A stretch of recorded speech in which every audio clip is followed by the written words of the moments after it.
নরেন্দ্র মোদীকে doctor ইউনূসের telephone, কি আলাপ হলো তাদের মাঝে?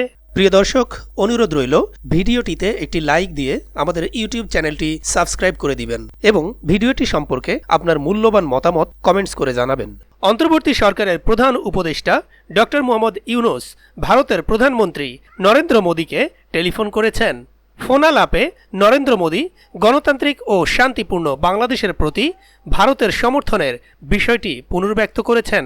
গতকাল শুক্রবার তার এক্স অর্থাৎ সাবেক টুইটার আইডিতে এক পোস্টের মাধ্যমে এই ফোনালাপের কথা জানান ভারতের প্রধানমন্ত্রী। মোদী বলেন, বাংলাদেশের অন্তর্বর্তী সরকারের প্রধান উপদেষ্টা অধ্যাপক মোহাম্মদ ইউনূসের টেলিফোন কল পেয়েছি। বর্তমান পরিস্থিতি নিয়ে তার সঙ্গে মত বিনিময় করেছি।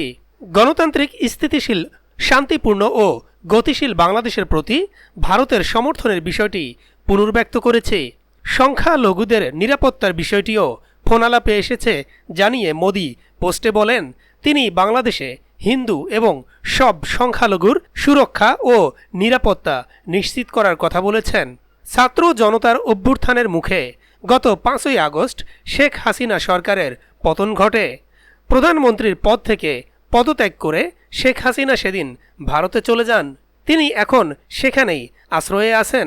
গত 8ই আগস্ট দায়িত্ব নিয়েছে ডক্টর ইউনূসের নেতৃত্বাধীন অন্তর্বর্তী সরকার। ইউনূস প্রধান উপদেষ্টা হওয়ায় সেদিনই এক্সে এক পোস্টের মাধ্যমে তাকে শুভেচ্ছা জানান মোদী। শুভেচ্ছা বার্তায় ভারতের প্রধানমন্ত্রী বলেন, প্রফেসর ডক্টর মোহাম্মদ ইউনূসকে তার নতুন দায়িত্ব নেওয়ার জন্য আমার শুভেচ্ছা। আমরা হিন্দু এবং অন্যান্য সংখ্যালঘু সম্প্রদায়ের নিরাপত্তা ও সুরক্ষা নিশ্চিত করে বাংলাদেশ স্বাভাবিক অবস্থায় দ্রুত ফিরে আসবে বলে আশা করি।